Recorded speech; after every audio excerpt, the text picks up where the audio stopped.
이 시간 주신 주의 말씀은 요한 3서 1장 2절부터 4절까지의 말씀이 되겠습니다.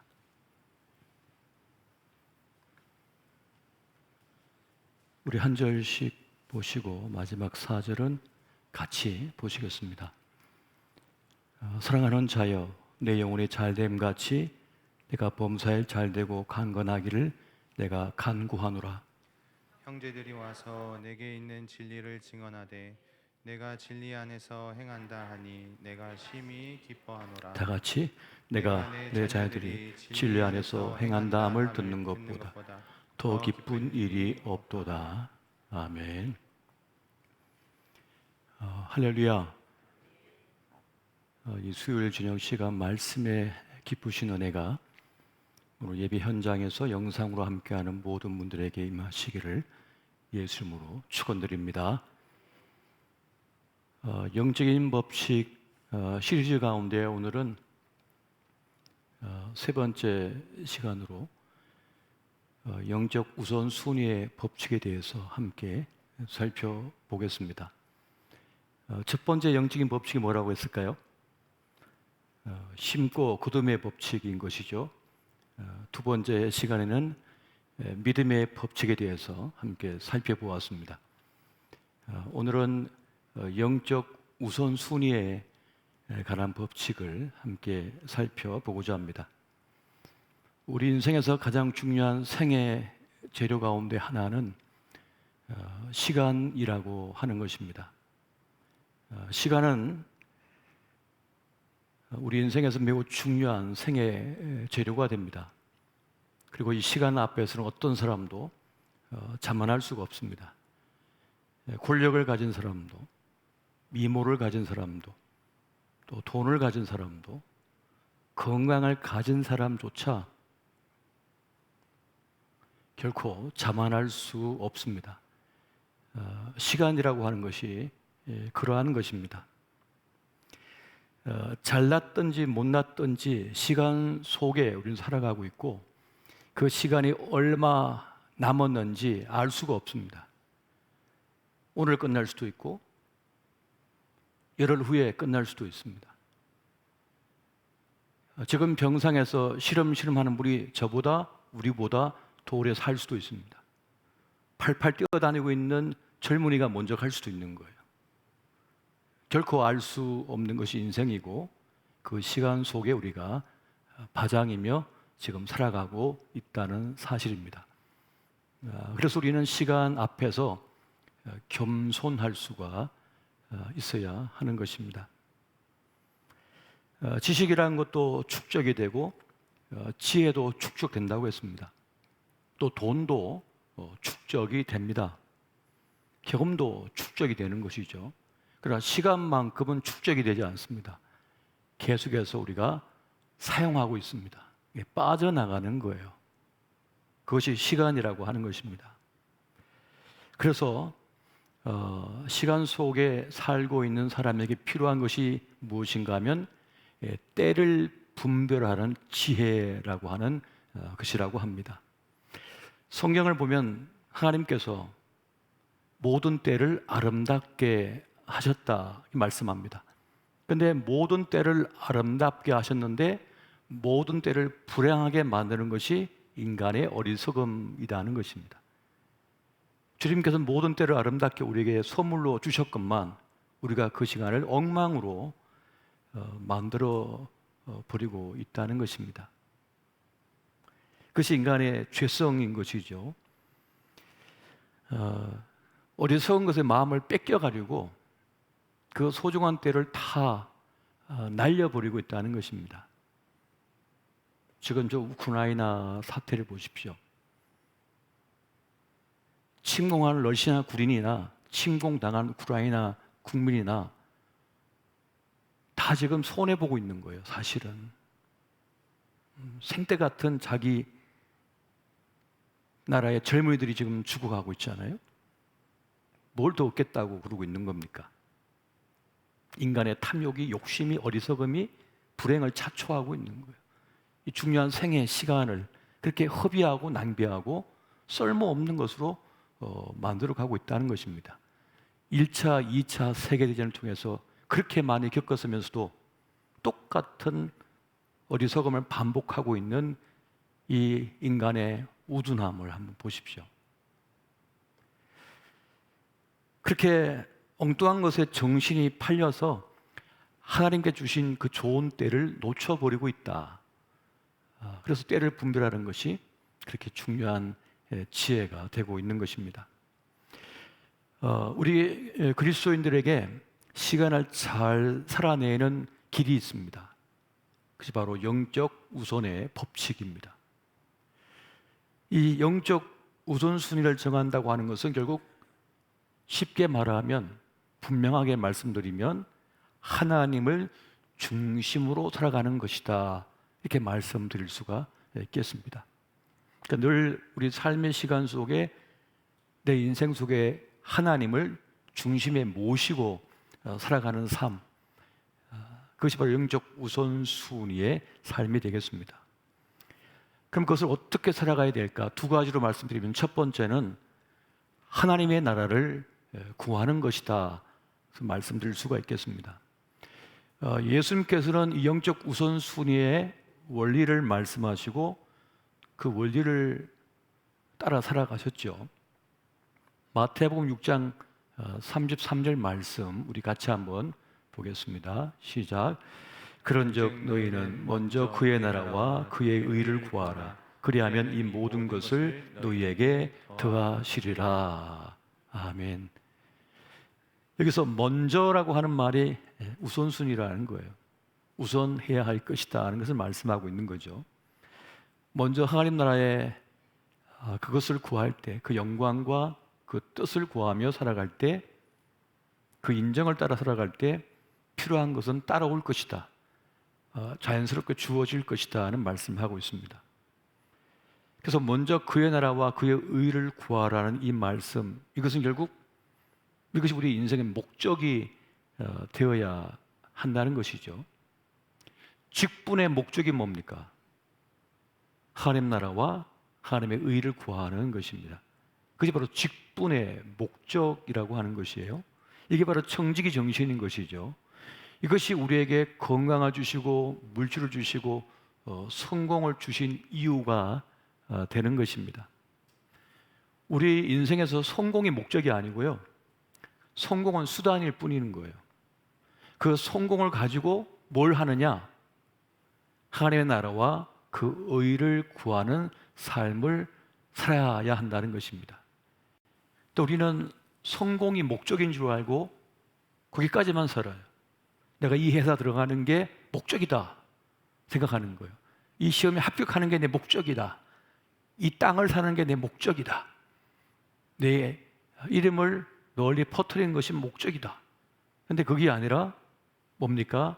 그 이룬 성공을 가지고 이제 하나님 나라와 그 의를 구하는 것이 우리의 생의 목적이 된다는 것입니다. 이것을 바르게 우리가 영적 순위를 바로 세워야겠습니다. 결국 하나님 나라와 하나님의 뜻, 그 영광을 구하는 것을 말하는 것이죠. 그런데 많은 이들이 하나님 나라와 하나님의 의를 구하는 것이 아니라 내가 원하는 세상, 내가 원하는 뜻을 구하려고 합니다.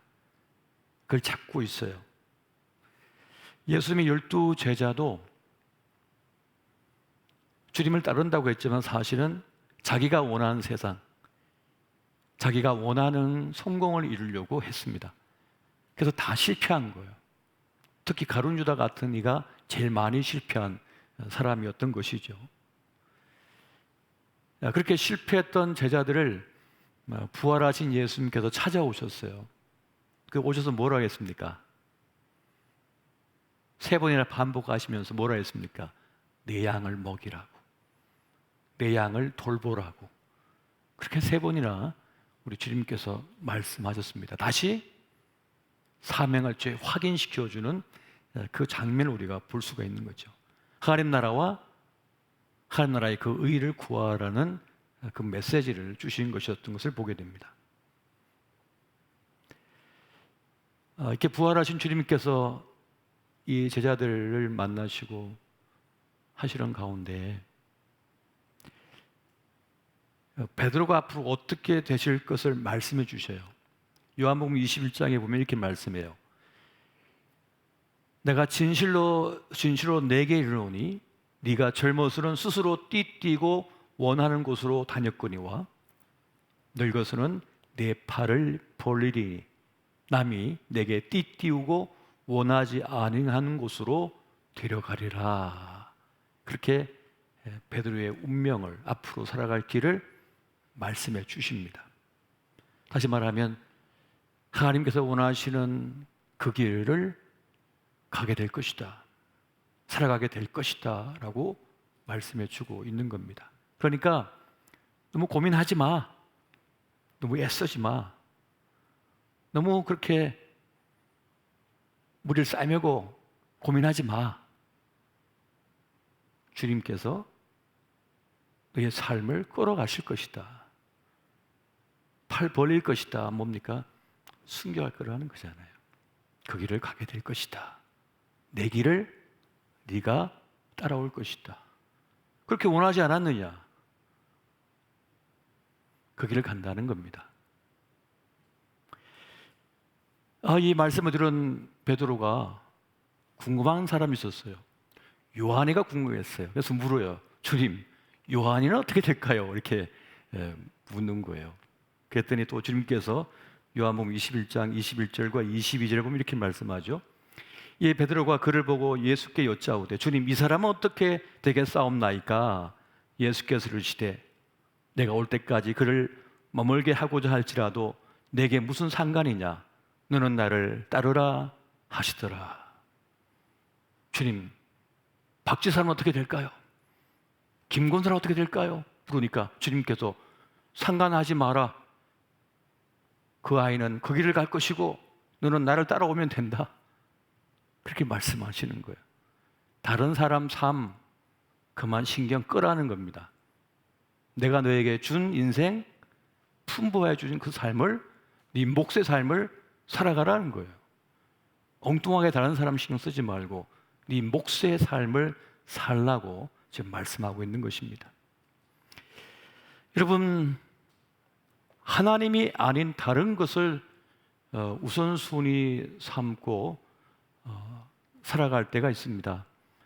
이 세상 모든 사람이 자기가 원하는 세상, 자기의 꿈, 자기의 비전이라 불리는 것을 향하여 그렇게 달려가는데 대부분 성공이거든요. 돈 많이 버는 거거든요. 이게 다 인생의 목적이 되고 있거든요. 그래서 그 결국은 다 비참합니다. 원하는 만큼 못 벌기 때문이고 벌었다가 그것 때문에 망하기 때문인 것이죠. 그래서 디모데전서 6장 9절과 10절은 이렇게 말씀합니다. 같이 한번 볼까요? 자, 시작. 부하려 하는 자들은 시험과 울무와 여러 가지 어리석고 해로운 욕심에 떨어지나니 곧 사람으로 파멸과 멸망에 빠지게 하는 것이라. 돈을 사랑함이 일만하게 뿌리가 되나니 이것을 탐내는 자들은 미혹을 받아 믿음에서 떠나 많은 근심으로서 자기를 찔렀도다. 아멘. 이 말씀이 맞지 않나요? 모든 사람들이 이 길을 가다가 다 파멸당하고 멸망당하고 고통당하고 스스로 자기를 찔러버립니다. 너무 많이 벌어도 자기를 찌르고요, 못 가져도 자기를 찔러요. 한탄하면서 비탄에 빠지고 자기 비에 빠져갖고 다 자기를 찔러버려요.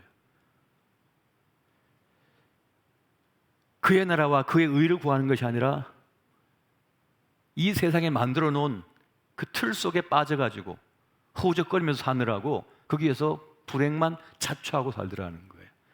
근데 그리스도 예수의 사람들은 이 어리석음을 알기 때문에 그것에 쫓지 않고 우선순위를 삼죠. 중심을 삼는 것이 있습니다. 바로 그의 나라와 그의 의인 것입니다. 하나님 나라와 하나님의 영광을 구하는 삶을 사는 것입니다. 그렇게 진정한 목적이 아닌 것을 쫓아가게 되면 결국 그 끝은 불행인 것입니다. 여러분, 우리가 알고 있는 달란트 비유, 문화의 비유가 말하는 게 뭐죠? 이 세상 끝에 결산이 있다, 이렇게 말씀해요. 하나님 앞에 선다는 것입니다. 그래서 우리는 우리의 삶을 의미 있게 살아야 되고 온전하게 살아야 되며 가치 있는 삶을 살아야 되는데, 그것이 무엇인가? 그의 나라와 그의 의를 구하는 것이라고 말씀해 주고 있는 것입니다. 로마서 12장 11절은 이렇게 말씀합니다. 부지런하여 게으르지 말고 열심을 품고 주를 섬기라. 주님을 쫓다 보면 어느 순간 내 삶이 참 아름답게 살아가게 되어지는 것을 보게 됩니다. 내 인생이 허무하지 않은 것을 깨닫게 돼요. 가장 가치 있고 영광스러운 그 길을 걸어왔기 때문입니다. 그렇게 살아왔기 때문입니다. 헛된 것을 자기 삶과 인생을 낭비하지 않았기 때문입니다. 진리를 붙들고 살았기 때문입니다. 두 번째는 영적 우선순위의 법칙, 두 번째는 영혼이 잘 되어야 한다는 것입니다. 몸도 중요하지만 우리 영혼, 우리의 내면이 건강해져야 되고 잘 되어져야 한다는 것이죠. 잠언 4장 23절 이렇게 말씀합니다. 무릇 지킬 만한 것 중에 더욱 내 마음을 지키라. 생명의 근원이 이에서 남이다 라고 말씀해 주고 있습니다. 우리의 마음을 잘 지키고 잘 보호하며 그 영혼이 잘 되어질 때라야 모든 것이 잘 되어지는 것이 영적인 법칙이고 하나님의 법이라고 말씀해 주고 있는 거예요. 그것은 멀쩡해 보이는데 속이 망가진 사람을 볼 때가 있습니다. 호들은 멀쩡한데 속이 망가지면 어떻게 돼요? 눈이 둥지, 눈이 시커매지면서 얼굴이 노래지죠. 겉은 잘 차려입었는데 마음에 깊은 병이 든 사람은 자신감도 없고 생기가 돌지 않아요. 마치 어둠 속에 사는 것 같고 죽음의 기운이 감도는 것 같아요. 생동감이 없어요. 생기가 없어요. 기쁨도 즐거움도 없어요. 활력이 느껴지지가 않는 거죠. 영혼에 깊은 병이 든 사람, 현대에 들어서 더 많은 것 같습니다. 더 많은 것 같아요. 여러분, 화장실에 어깨 좀 부딪혔다고 그것 때문에 생사가 오고 가는 사건으로 이어져 가지고 두 가정이 아내를 다 잃어버리는 그런 큰 고통 속에 빠져든 사건을 며칠 전에 보았잖아요. 그게 그럴 사건입니까? 잠시 그냥 부딪혔을 뿐인데 그냥 미안합니다, 조심합시다 하고 끝낼 문제잖아요. 그런데 이 마음이 삐뚤어진 사람, 이 마음이 지금 지옥을 사는 사람은요, 누군가 한 명을 끌고 지옥 가고 싶은 거예요. 지금 나 혼자 죽을 수 없어, 같이 죽어야 돼. 이런 복수심, 적개심, 적대감 속에 살아갈 수 있단 말이에요. 이 마음이 그렇게 무너진 일이 있단 말입니다. 그러니까 이 마음이 그렇게 중요한 것이죠. 그래서 성경은 이걸 알기 때문에 우리에게 이 마음에 대한 부분을 지속적으로 말씀하고 있는 것입니다. 그러니까 영적인 이 부분, 이 영혼, 이 내적인 부분이 바로 서야 된다는 거예요. 마음이 바로 서야 몸이 바로 선다는 말이 있습니다.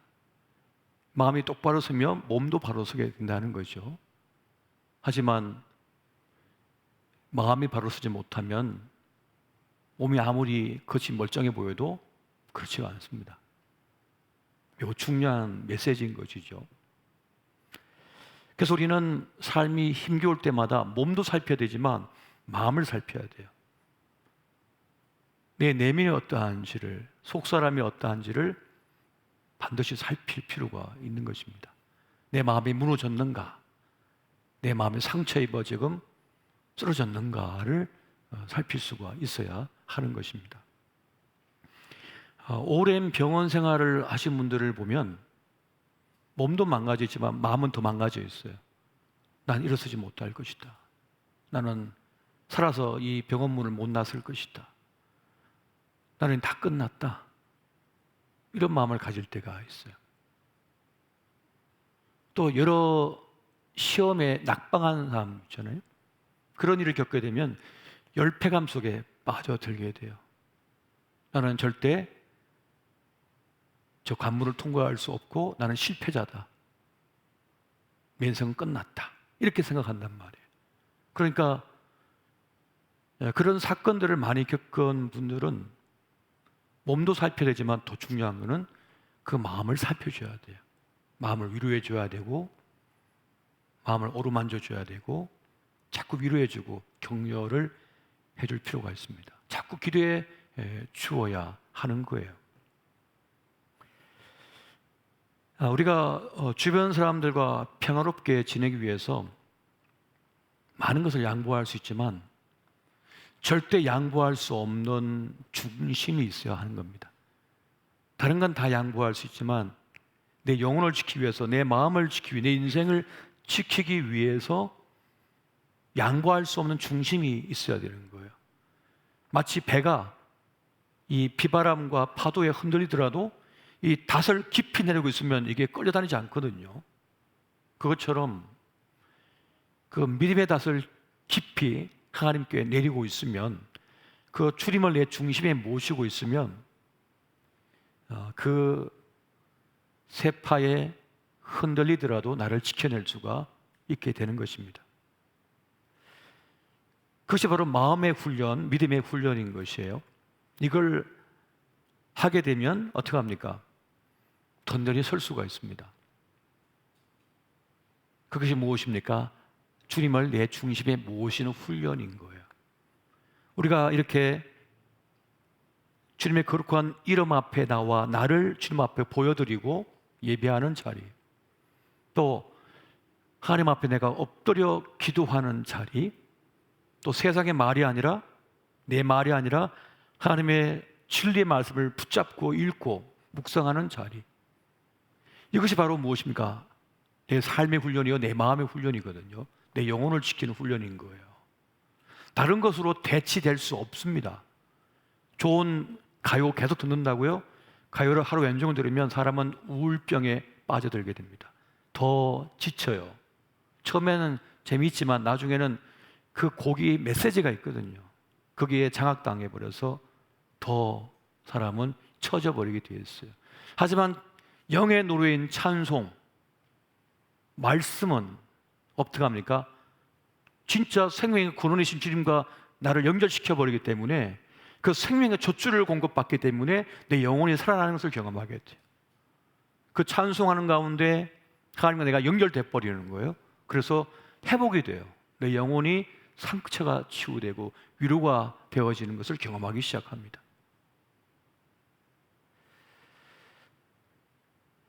모든 생명의 근본은 비움과 채움이란 말이 있거든요.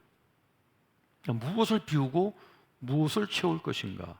헛된 것을 버리고 진짜를 채워야 되거든요. 하나님으로 채워야 한다는 거예요. 여러분, 나무는 이제 겨울을 앞두고는요, 모든 나뭇잎을 떨어뜨립니다. 이게 생존 방식이거든요. 생존 본능인 것이에요. 그리고 온통 뿌리에 집중하는 거예요. 생명력을. 모든 나뭇잎을 떨어뜨리고 모든 허장성세를 벗어버리고 오직 뿌리에만 집중하는 거예요. 뿌리가 살아야 그 나무가 살 수 있다는 걸 알기 때문에 그렇게 하는 거예요. 근데 인간만이 어리석어가지고 다 붙들려고 그래요. 다 붙들고 있으려고, 다 품으려고 그래. 이 세상을 다 품으려고 그래요. 진짜만 품으면 되거든요. 진짜만 품으면 되는 거예요. 주님을 품어야 되거든요. 중심에 모셔야 되는 거예요. 이것이 바로 생명의 원리인 것입니다. 이것이 혹독한 시절을 견뎌내는 하나님의 영적인 지혜인 것이에요. 로마서 10장 우리 11절에서 13절 말씀 같이 한번 읽어보겠습니다.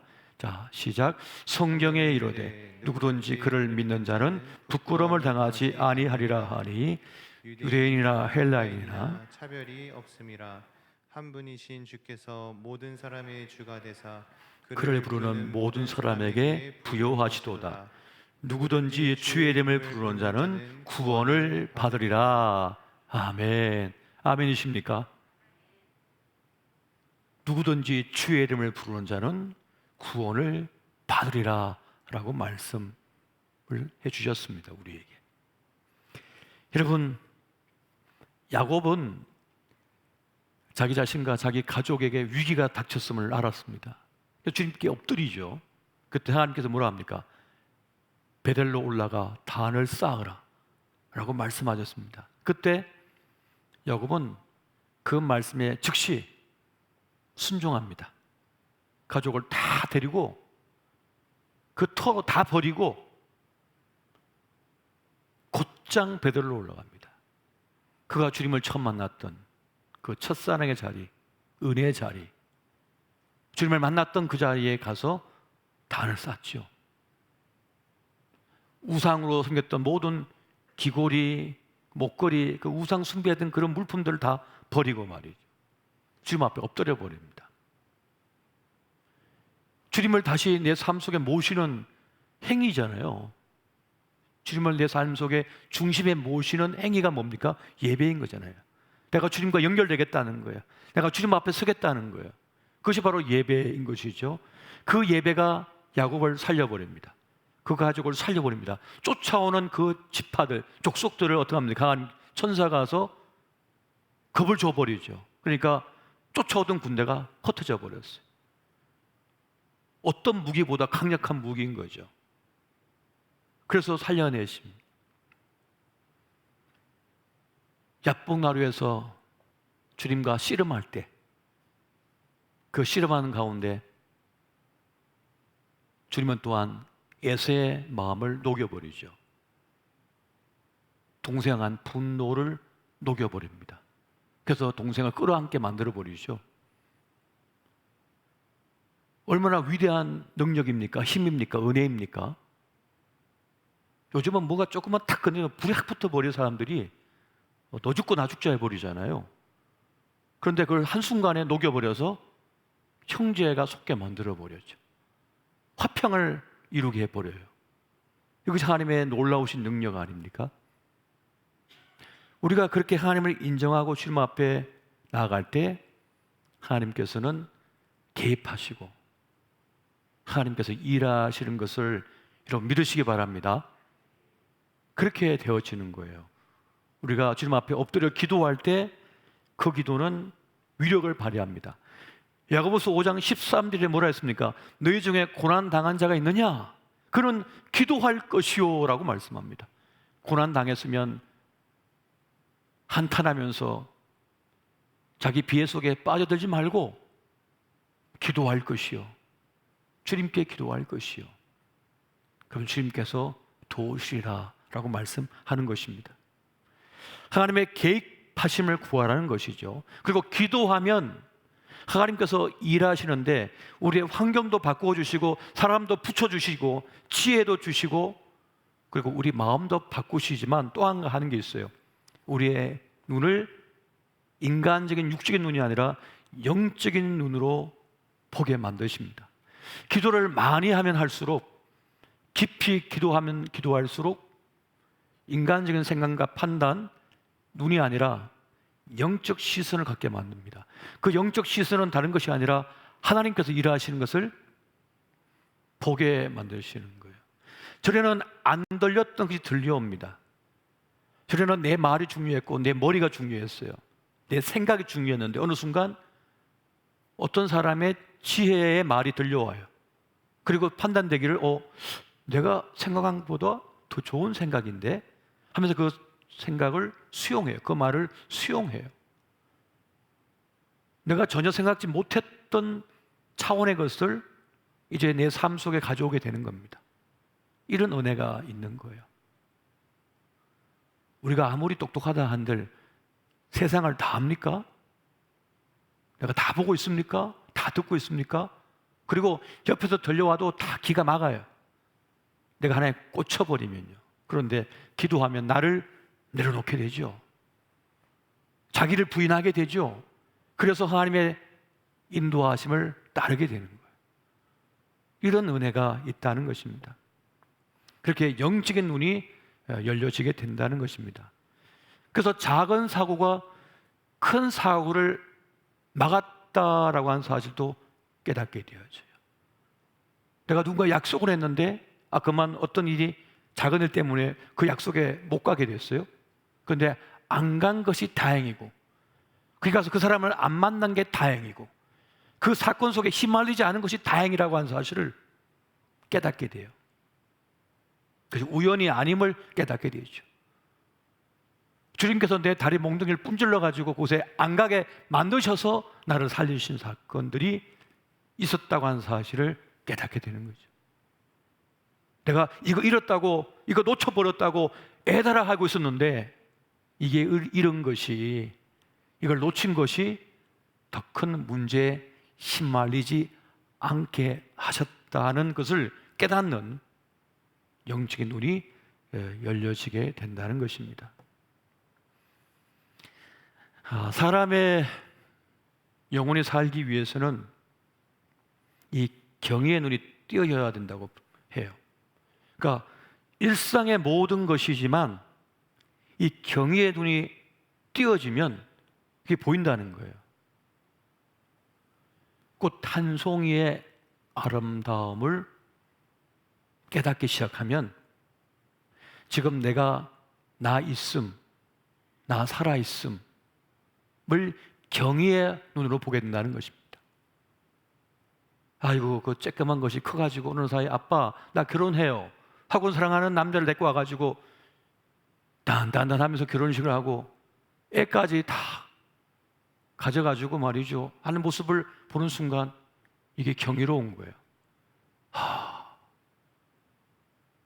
하나님께서 이런 축복을 나에게 주셨구나, 나에게 이런 은혜를 주셨구나, 내 딸이 결혼해서 아이를 갖다니, 아이를 낳았다니, 어떻게 살아가나 했더니 애 아빠가 되어 있는 자식을 보면 놀랍고 놀랄 뿐인 거죠. 그 경의의 눈으로 보게 된다는 거예요. 영적인 눈이 띄어지면 그것이 당연한 것이 아님을 깨닫게 된다는 거예요. 얼마나 놀라운 일인가, 놀라운 일인가 말이죠. 그것이 어릴 때는 그 열병에 그냥 밤새 잠을 못 자고 그냥 울고 불고 할 때는 그냥 그렇게 어떻게 살까 싶어 기도해주고 막 그랬는데 어느 사이 커가지고 이렇게 애 아빠가 돼 있고 애 엄마가 돼 있고, 이것을 경의의 눈으로 보게 된다는 것입니다. 그러면 하나님의 은총이 내 삶의 모든 것을 둘러싸고 있음을 깨닫게 됩니다. 하나님의 은총의 광채가 비추고 돌보고 있는 것을 깨닫게 되는 거죠. 우리 시편 139편 14절 말씀 같이 한번 보겠습니다. 자, 시작. 내가 주께 감사함은 나를 지으심이 심히 기묘하심이라. 주께서 하신 일이 기함을 내 영혼이 잘 아나이다. 아멘. 잘 아십니까? 잘 아셔야 돼요. 잘 아셔야 돼요. 모르면 없는 것만 찾아 헤매요. 왜 주님 저에겐 돈벼락을 맞지 않게 하셨습니까? 왜 저는 건물주가 안 되게 하셨습니까? 뭐 15층 건물에 건물주 왜 안 되게 하셨습니까? 하고 맨날 생떼나 쓰고 앉았어요. 또 돈벼락 맞았으면 돌에 맞아 죽을 수도 있다. 우리는 다 모르니까, 다 할 길이 없으니까 왜 이거 안 주세요? 이거 왜 안 합니까? 뭐 이렇게 따지지만 나중에 저 천국에 가서 그래서 하나님께서 길을 돌아가게 하셨구나, 멈추게 하셨구나, 뒤로 후진하게 하셨구나, 그 은혜를 깨닫게 된다는 것입니다. 성수대교 무너질 때 저희 전사님 한 분이 교육자 회의에 늦게 왔어요. 우리는 교육자 회의 늦으면 정시에 안 들어오면 문을 탁 잠가버리거든요. 그럼 밖에서 1시간 동안 서 있어야 돼요. 근데 이분이 1시간 지나도 안 오시는 거예요. 이분이 나이가 좀 많으신 전사님이. 그래가지고 나중에 한참 뒤에 오셨죠. 막 혼나고 막 그랬어요. 또 죽다 살았어요. 앞차들이 하도 새치게 해가지고 얼마나 짜증 났는지 모르는데 보니까 앞이 헝하고 없으셨습니다. 차가 막힐 때는 그렇게 화를 내고 답답하고 막 회의 늦었다고 했지만은 자기가 그 자리를 피할 수 있다고 한 사실을 알았을 때에는 그저 감사밖에 안 나오더라는 거죠.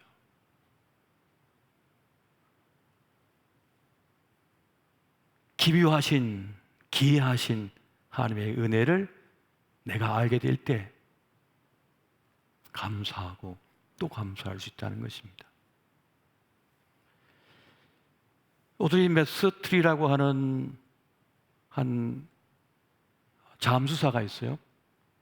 세계 여자 기록 보유자입니다. 그 남편은 세계 기록을 가진 잠수사예요. 두 부부가 다 130m가 자기 기록인데 자기 남편은 그걸 훌쩍 넘는 기록을 갖고 있어가지고 자기가 이제 171m를 내려가고 싶었어요. 남편보다 1m만 더 내려가자. 최고의 실력을 가지고 있었고, 최고의 팀을 가지고 있었고, 최고의 장비를 가지고 있었고, 최고의 의료진이 있었고, 그래서 비상시가 되면 탁 하면 자동으로 기계가 그 사람을 위로 끌어올릴 수 있는 그런 장치가 다 되어 있었어요. 그래서 내려갔습니다. 그런데 그 속에서 위기를 직감하고 레버를 당겼는데 이 기계가 작동을 안 하는 거예요. 170m 더 아래로 내려갔는데 그래서 올라오는 중에 숨져버리고 말았습니다. 최고의 실력을 가지고 있고 최고의 장비를 갖고 있었고 최고의 팀을 갖고 있었고 최고의 의료진까지 있었고, 그런데 가장 기본적인 거 사실은 하늘이 허락하지 않았었거든요. 바람이 많이 불고 파도가 거셌어요. 그날은 배를 띄우지 말았어야 됐는데 욕심을 부린 거예요. 우리가 하나님을 모시고 있고 하나님을 인정하고 있고 하나님 앞에 기도하게 되면 영적 감각이 생깁니다. 하나님께서 허락지 않으신다 하면 멈추는 결단을 하게 돼요.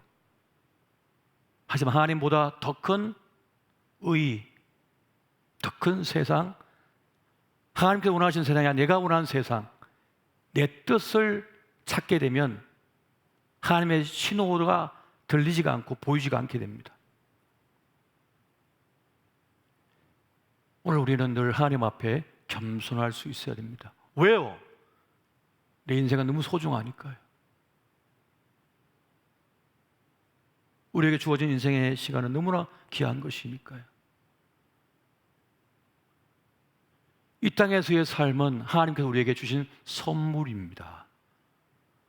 이 존귀한 생애의 시간이에요. 이것을 헛되게 허비하거나 낭비할 필요 없습니다. 엉뚱한 것에 목덜미가 물려가지고 질질 끌려다닐 필요 없다고요. 나에게 품바해 주신 삶을 오롯이 제대로 살아낼 수 있어야 한단 말입니다. 그런데 이 땅을 둘러보십시오. 얼마나 많은 청소년들이, 얼마나 많은 여성들이, 얼마나 연약한 이들이 날개 한번 펴보지 못하고 꽃몽울이 한번 펴보지 못한 채 끝나버리는지, 모든 걸 다 이루고 이제 야 하는데 그 순간 사라져버린 사람이 얼마나 많은지. 우리는 우리 삶에서 영적 우선의 법칙으로 주신 것들을 결코 소홀히 여기지 말고 그걸 붙들 수가 있어야 하는 것입니다. 그걸 붙들고 나갈 때 우리는 제대로 우리 삶을 아름답게 살아갈 수가 있는 것입니다.